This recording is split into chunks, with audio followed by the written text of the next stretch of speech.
Let's do some Q&A. We still have about half an hour for a Q&A session. You can ask me to clarify something if it didn't make sense to you. Something in the video, what was going on, why it was going on, how I got started, jail stories, whatever you want. I'm here to please. Somebody popped up back there first.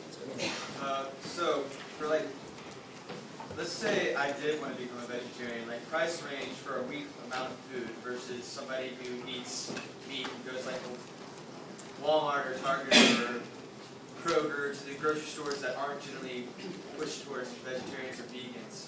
What would be the difference in price? It's going to be cheaper. There's a big myth out there that it's more expensive to be veg, and let me explain this in a couple different ways. Now, first of all, the cheapest things on the market are cruelty-free and vegan. Rice, beans, lentils, pastas, things like that. Keep in mind, this is why poor people, impoverished people around the world, they're vegetarians. Eating meat is a luxury. It's only cheap in America because we subsidize the hell out of it. And I want you to put one thing into the equation that nobody ever wants to put into the equation. Health. Pharmaceuticals, hospital visits, doctor visits, all these pills, all the vitamins, healthcare. That stuff was not created for vegan. Those are meat-eating creations. I'm about to turn 40 in August. I have no healthcare. I take no vitamins. I see no doctor. I don't need to. I eat properly and I exercise. So if you put health into the equation, meat eating is the most expensive diet out there for sure. Also keep in mind, if you do buy processed foods, vegan or non-vegan, you always pay a little extra. If you pay Turtle Island Foods to make you a tofurkey, if you pay Lean Cuisine to make you some kind of meat dish, it's a little more pricier because somebody did it for you. So you can also, if you're really good in the kitchen, make this stuff on your own. I got a recipe section online. I also have a restaurant section and a grocery section too. So you can always look up that stuff. You can contact me, ask me, how do I make this favorite recipe of yours? I will track it down. My girlfriend too is a wonderful chef as well. So keep all those things into the equation. Let me say one more too. If you eat out, whether you eat meat or you're vegan, it's always a little more pricier too. So don't blame it on, I went to this vegan restaurant and it was pricey. Outback Steakhouse isn't so cheap either. And Longhorn Steakhouse and all these other places too. And if you eat out at restaurants, places like Subway, their veggie sub, when they're not doing their $5 special, the veggie sub is always the cheapest thing on their menu on Italian bread and it's vegan.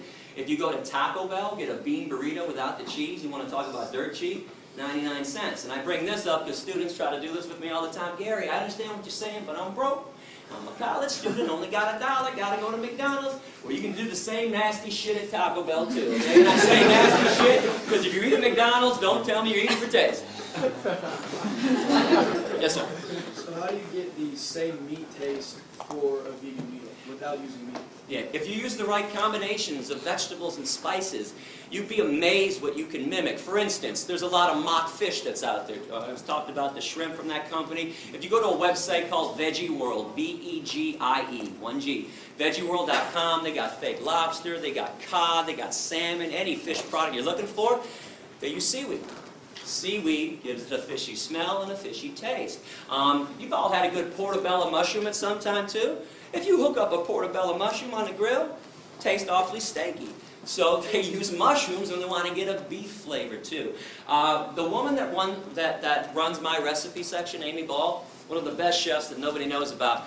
I was passing through San Francisco a few years ago, and one of my perks for traveling is that I get to eat all over the country, and I know what's vegan, what's out there, so I stopped by her house, and she says, you want a vegan hard-boiled egg here? Actually, she didn't say vegan. You want a hard-boiled egg? I said, are you kidding me? You got a vegan hard-boiled egg? What do you mean? There are no vegan hard-boiled eggs. She goes, I got one for you. She takes an avocado, slices it in half, takes half of it out. Think of an avocado. Think of a yolk that's been hard-boiled. The same texture. One's yellow, one's green.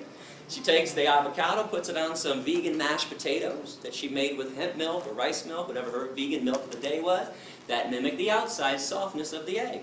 She puts 2 dashes of salt on there and goes, take a bite. Holy shit.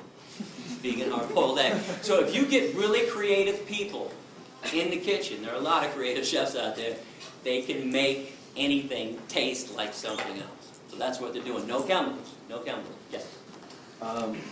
Some of these meat-alike foods, do they have to go to extra lengths, like add a lot of sodium or corn syrup? There's sodium in there for sure. Absolutely. And, you know, salt is something that gives things a lot of taste, so you might have to look out if you want to watch your sodium. But I don't want people to be concerned about sodium before you're concerned about animal protein, cholesterol, saturated fat, all the other things. It's kind of pointless. It's kind of like somebody smoking a cigarette in my face and going, hey, Gary, you should really smoke that weed. I'm like, what are you talking about? If you're doing something unhealthy, what's the point of trying to keep away something else that might be unhealthy for you? Yeah. From what I understand, the basic concept of veganism is not to exploit or harm living beings, right? Everything from, say, cows to even yeast. But what about, say, if you have to deal with parasites, bacterial infections, diseases from that, how do you go about treating yourself? Yeah, self-defense is an acceptable form of protecting yourself. That's understandable, but say as a doctor in your profession, you have to go in there and you have to kill living beings. Kill what, bacteria? Yeah. So are you founder of People for the Ethical Treatment of Bacteria? The only thing that bothers me when this is brought up is that you want to equate cows in the same level as parasites, Oh as no, bacteria. I'm equating bacteria and yeast together. Okay, but do bacteria harm you most of the time? When they do, they're harmful. You have a right to defend yourself and kill something that's harming you. Now let me explain this in a different way. If you and I were walking through the woods and a bear attacked you and jumped on you, do you really think I'd be like, oh, too bad, I'm vegan, man? Okay, I would beat the shit, or try to beat the shit out of the bear and get him off you. It's a self-defense. You were attacked. But if some human jumped on you for no reason, I'd also protect you too. If bacteria are killing you and destroying your body, you have a right to destroy the bacteria that's trying to destroy you. Keep in mind, cows do not attack us. Chickens have never attacked a human being in history. Something else I'm kind of curious about, how come we think we're better than chickens when we kill 35 to 40 billion chickens every year on this planet? We've been doing this for thousands of years. How is the murderer more special than the murdered? How is the oppressor better than the oppressed? We got this stuff backwards. We're not better than them. We're the ones attacking them. That makes us less important. That makes us worse. That makes us evil. Yes, sir. So, say the world population is at 8 billion now, and at least most of the United States is considered meat eaters, right? So, with only a certain portion of the world being devoted to farmland or places we can grow food, it just seems to me that if most of the world went vegan, then it would. I mean, I know your quote on the 65% of the grain goes to meat products, but how would we support ourselves without meat products, I guess is what I'm trying to say, or eggs, or... Easily and wonderfully. Let me throw out some other stats. 95% of soy in America, that's animal feed. 80% of corn in America, animal feed. 70% of oats in America, that's animal feed. If we ate the stuff directly, do you know that 1 acre of land can yield 30,000 pounds of carrots, 40,000 pounds of potatoes, and 50,000 pounds of tomatoes? 1 acre of land can only give you 250 pounds of meat. Okay, we would be using less land, destroying less habitat if we just ate crops directly. Please go to the environment section on my website or go to a website called earthsave.org. Everybody gets fed. Here, let me throw this out there. Do you know the world's largest Feed the Hungry organization is called Food for Life Global? Please look them up online. When I found out about this group that solely uses vegetarian and vegan food to feed people 2 million meals per day, I found out about them about 10 years ago. I also found the second largest group on the planet doing Feed the Hungry stuff is Plenty. Plenty.org is their website. Both are vegetarian groups. Now, I sent a letter to both presidents saying, oh my God, this is wonderful. Finally, somebody realized you don't have to harm animals to help people. I got letters back that were almost identical. They said something like this: it's not that we do this for ethical reasons. We don't want to argue with you. We don't want to debate you on that. We do this because it's cheaper, And we feed 20 to 30 times the amount of people when we use vegetarian food than when groups use meat. Another question? Somebody up here, right there. I agree with you in the vegetables and fruit and all that stuff is really good for you, but I guess would say processed soy is bad for you because it causes the body to generate extra estrogen. Well, here's something interesting on that. If estrogen is people's concern about soy, meat and cow's milk have twice the amount of estrogen that's found in soy. But let me break this down for you. So the estrogen that's found in soy is a phytoestrogen, P-H-Y-T-O, plant-based. Phytoestrogens cause no harm to the human body whatsoever. It's animal estrogens that drive the body crazy. But I got some good news for you. If you're really concerned about eating soy, you don't want to do it, don't do it. Eating soy does not mean that you can't be vegan or not eating it. There's wheat meat, or just get down to the nuts and bolts of veganism. Go fruits and vegetables, lentils and beans, and things like that. So you don't have to make soy part of your diet. And if you want to go to my website, I hope you do. I got a brand new section about all the myths out there about soy. A lot of them are being spread by Mr. Michael Pollan, The Omnivore's Dilemma. And by the way, what the hell is the dilemma? Is being kind instead of cruel really problematic to people? Michael Pollan, by the way, is a hunter, is an unpaid spokesman for the meat and dairy industries. Please do not go listening to the Food Incorporated movie or to his Omnivore's Dilemma book. He's nothing but Ted Nugent light. I was just wondering if you only bought products made in the U.S. because you're advocating like cruelty-free, but then what about like cruelty to other people in sweatshops? Do you only buy American? Oh yeah, nowadays you can look at the tag, and it's from Hemptown. I buy my stuff from vegan companies that pay a fair wage, and yeah, I don't do the Target stuff anymore, the Kohl's or anything like that. There are a lot of other issues to be concerned about, and I'm glad that this is brought up. But let's keep in mind the main form of cruelty on the planet is what we do to the animals. But please get involved in other issues like avoiding sweatshops, trying to buy locally and all that stuff. Do you find that it's affordable to buy? You know, I got 3 of these shirts. I just ordered them. They were $9 each, and they were dirt cheap too. It's not as difficult as people think to live ethically. It only seems that way because we're used to the other way of not caring about where products come from, not caring about what happens to other animals and to other human beings. What country were you kicked out of? Canada kicked me out first in 1999. This happened because in 1997 I decided I wanted to do more than just be vegan. I wanted to actually free animals who were being held captive. So I went to a mink concentration camp, a fur farm for animals, the Ebert's Fur Farm in Blenheim, Ontario. Now, I'm from Michigan, so Canada's right across, half an hour, 45 minutes away. So I went to this farm and I opened up the cages for 1,542 mink. Now, mink in the fur industry are killed 2 ways. One, they have their necks manually broken. They take them out of a cage and snap their neck against somebody's knee, or they gas them back to the concentration camp stuff. Now, things went badly that evening. I was arrested, and quickly, 540 mink actually escaped that night. Holes were cut in the perimeter fence. There was a little dirt road. And then there were 600 acres of forest. That's all they had to do was get across the street, find a way out. Unfortunately, 1,000 mink never made it off the grounds. For that, they were doomed. All I can give them or anyone else would be a chance to be free. I mean, let's face it, if you were all being held in captivity, you were going to have your neck snapped, your skin ripped off your body so somebody else could make a pair of slippers. You'd all be going, man, I hope Gary's coming by tonight. Open up this damn cage, give me a chance. So I got arrested that night. I was put in maximum security, by the way. I was given a 6-month sentence. I did 77 days before they deported me and threw me out, made me persona non grata. And let me just tell you a quick little story, too. While I was in jail, I was with some pretty bad people, child molesters, rapists, murderers, people who tried to stab people. They were trying to teach me a lesson. They put me in one of the worst places around. So they put me in the unit on day 1, kind of a holding unit before they moved me to my unit. And there's a TV set on in the corner. And the alpha male's got the clicker, and he's 5, 5:30, 6, 6:30 news. Lead story in Canada that night. International terrorist Gary Yourofsky sent to jail tonight.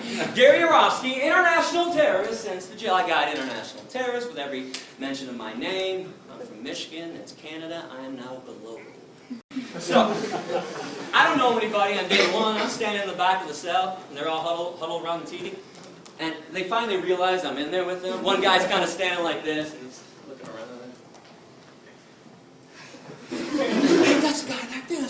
It goes around, that's the guy back there. Now the alpha male gets in, he walks up to me, pretty big guy, he's like, you an international terrorist? I said, yeah. So that's fine, man, you don't look like an international terrorist. I said, maybe it's because I'm the exact opposite of one. Here's what I did. I freed some mink. They're going to have their necks broken. Now, the first thing he said to me, I preached a lot in jail. First thing everybody said to me was, what the hell's a mink? It's like a big ferret. It's an rodent. And the next thing that was always said to me, this is not verbatim, but the intonation is verbatim. It went something like this. Wait a second. They put you in here with us? Because you freed some rats? And the emphasis was always on us. They knew they were bad with us? I said, no, they put me in here with you because I also caused $2.1 million in damage to the mink farm and put the guy out of business permanently to this day, and we don't tolerate economic sabotage in our society. One more thing I want you to think about. When they first arrested me, they refused to give me bail. They thought I was going to bail out, go back to Michigan, and there's no extradition for mink liberation. So I had a 10-day bail hearing. I bring this up because I challenge anyone in this room. Find me a 10-day bail hearing for a rapist, a murderer, or a child molester. Won't do it, but the mink liberator gets 10 days. Now, on day 10, my attorney, Steve Rogan, found out that the same exact judge, Elaine Babcock, that had been denying me bail for 10 days, had just given a man from Michigan, 3 weeks earlier, $1,000 bail, second-degree criminal sexual conduct. Now, you know how judges can give when they don't want to hear something in their courtroom. Boy, she goes flush red, top of her voice. She goes, Steve, don't you dare bring that up in my courtroom. That's got nothing to do with this case, and you damn well know it. Now, I'm sitting over in the defendant's box. I can't talk to my attorney now. He's pacing, but in my head I'm going like, don't back down, don't back down, don't back down. So he's pacing and pacing. I'm like, come on, Steve. And 30 seconds later, he turns and he says, you know what, Your Honor? It's got everything to do with this case. My client tried to stop cruelty.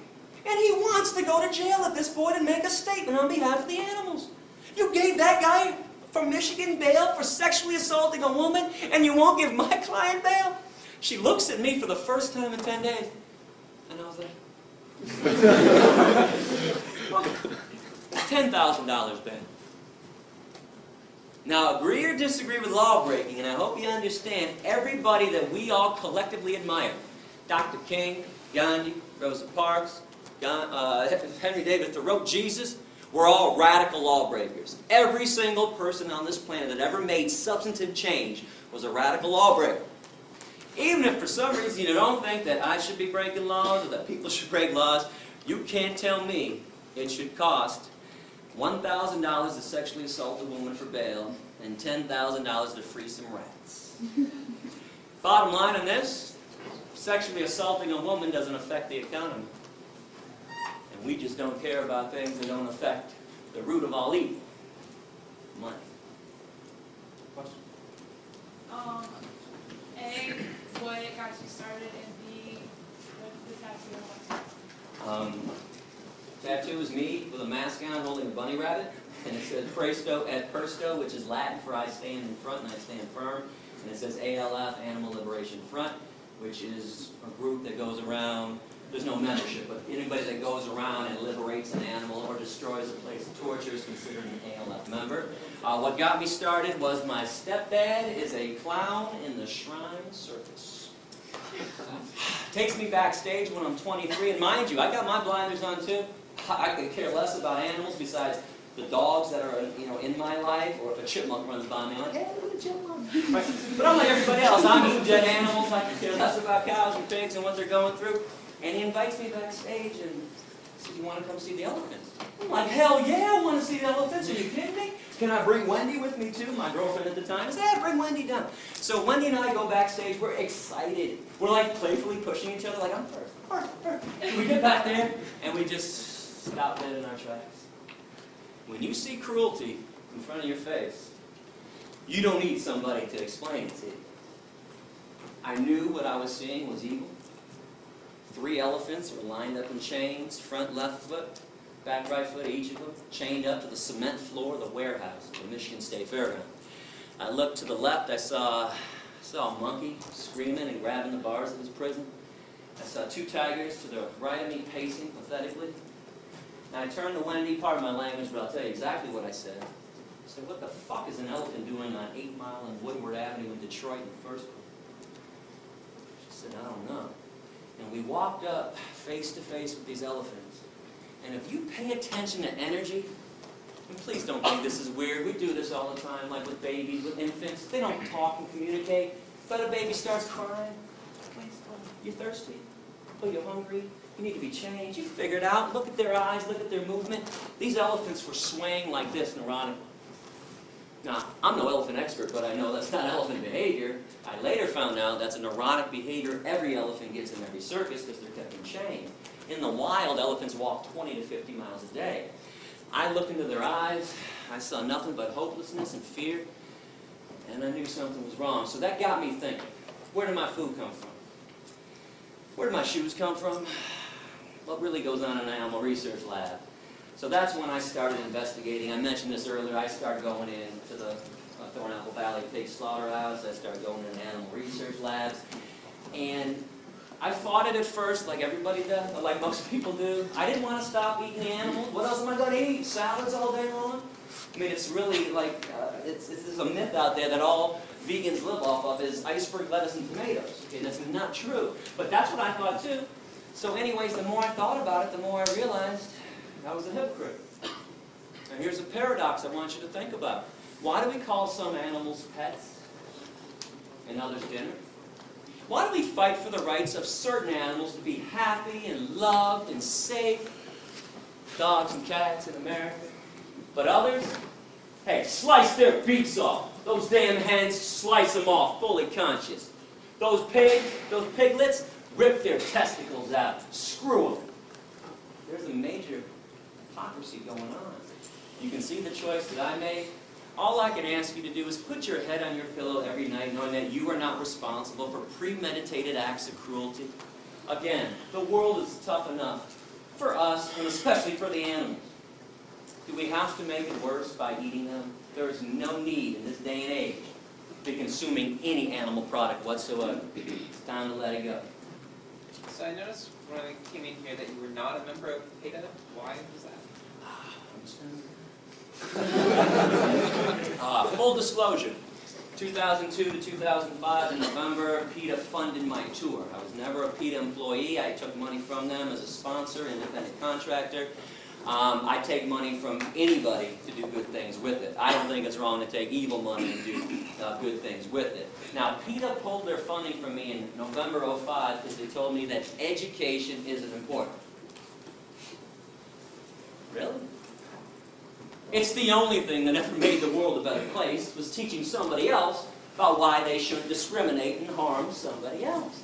But bottom line with PETA, the corporation that is PETA, with their corporate headquarters in Norfolk, Virginia, I'm a money taker and not a money maker. I told you during the speech, and I meant it, I have never once charged a school for a lecture. I've never once charged a professor to pay me to come to their classes. I've never once passed around a collection plate to students. I do not believe you should have to pay to learn about the truth. Now, PETA, it cost me about $64 grand a year to do this tour. 35 to 40s to travel, hotels, rental cars, food, gas. It's not cheap to live on the road 7.5 months a year. I take the rest so I can just live and pay my own bills, which is meager. It's a meager salary that I get for doing this.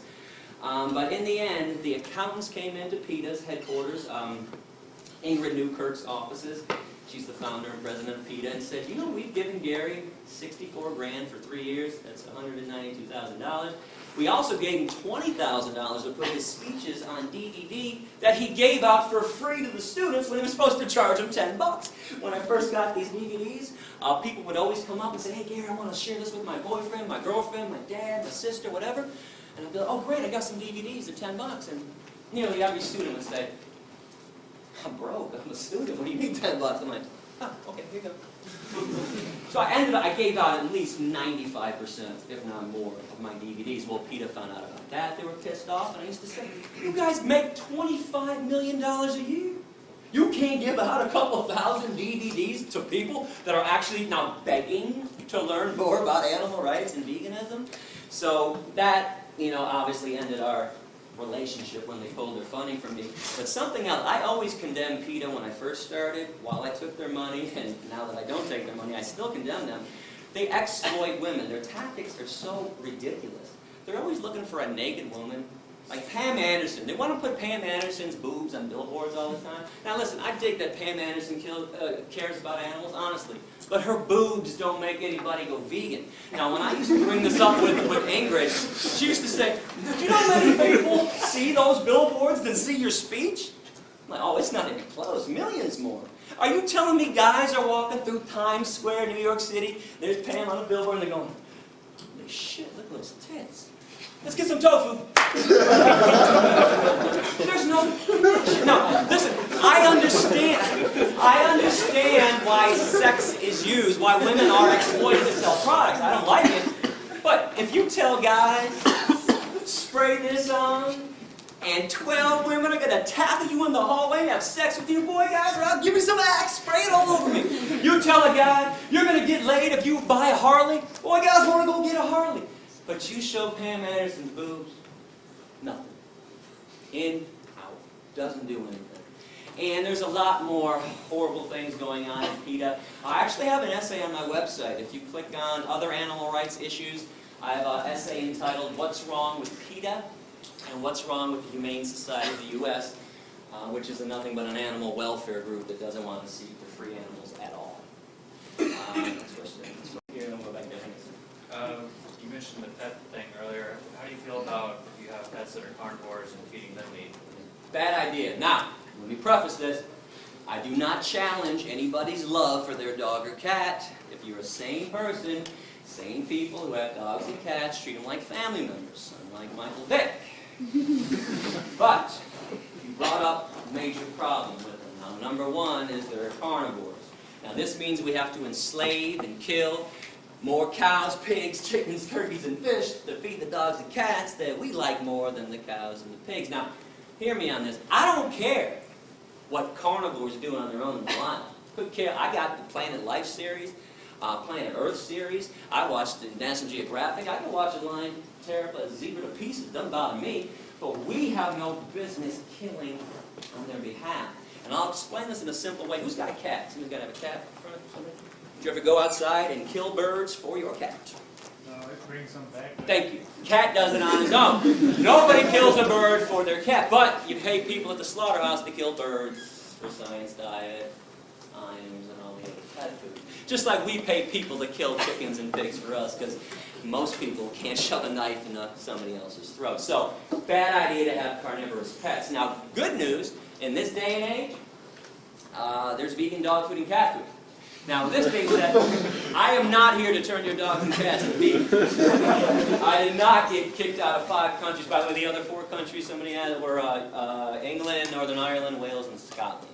Even though I never set foot on their land ever, they preemptively threw me out because they didn't like my essays. But I did not get arrested 13 times to turn your dogs and cats into vegans. But if you knew what was in dog food and cat food, let me mention the other problem with having dogs and cats. We overbreed them. Every year we murder 5 to 10 million dogs and cats in our shelters every year. These are now slaughterhouses. So there needs to be a moratorium too until every cage is empty. But those 5 to 10 million dogs and cats in shelters that we kill every year, raise your hand if you think they end up in a landfill. Wrong. Once a week, the rendering truck comes around, picks them all up and grinds them up and sells them to Science Diet, Alpo, and Iams, and all the pet food companies. So we're making our dogs and cats cannibals, and they don't even eat real meat that they would normally eat. I never talked about chemicals in all the animals that people eat. This is for you too. This is a whole nother issue on the side that I'm more focused about ethics and stuff. Okay, but they eat chemically laced meat. They eat what's left on the slaughterhouse floor, things that we don't eat. Every time there's a meat recall or a spinach recall for E. coli, you don't think that stuff ends up in landfills, do you? Science Diet, Alpo, and Iams. So this is why the vegan food is better for them. Now I want to show you something real quick. Actually, I knew this was going to happen this summer. I have never shown this before, but My dog Rex passed away in 2004. He was 15 years old. And Rex was a vegan for the last 9 years of his life. Nature's Recipe vegan dog food formula. Don't tell me Rex doesn't look wonderful, because he does. Because when I travel with him, and he came with me a lot on the road, I took him to vets when I had to. Every vet freaked out and said, "Oh my God, you can't make your dog a vegan, Gary, because you're vegan, he's a carnivore." I'm like, "Go ahead, do some blood work on him." They'd all do blood work, call me 3 or 4 days later, say, "Mr. Yourofsky, all the vets from the back room right now, we are astonished. Your dog is the most amazing health we've ever seen." I said, "Yeah, that's because my dog doesn't eat garbage." And when I say the garbage too, when I was at Thornapple Valley for 6 weeks, every day I saw a truck pull into the lot. The side of the truck said, "Meat not fit for human consumption." I watched the truck go into the alleyway every day, took 3 garbage bins and dumped them out. The garbage bins. Right off to the pet food companies. Wasn't hard to track that down. So this is why that vegan stuff is better. Now the vegan cat food, by the way, is not on the market. You've got to go online. I think vegancats.com or evolution.com. But vegan dog food is at every pet food store that I've seen. It's called Nature's Recipe. Question? Oh, I'm sorry. I see we're out of time. You know what? Thank you very much for listening. I appreciate it.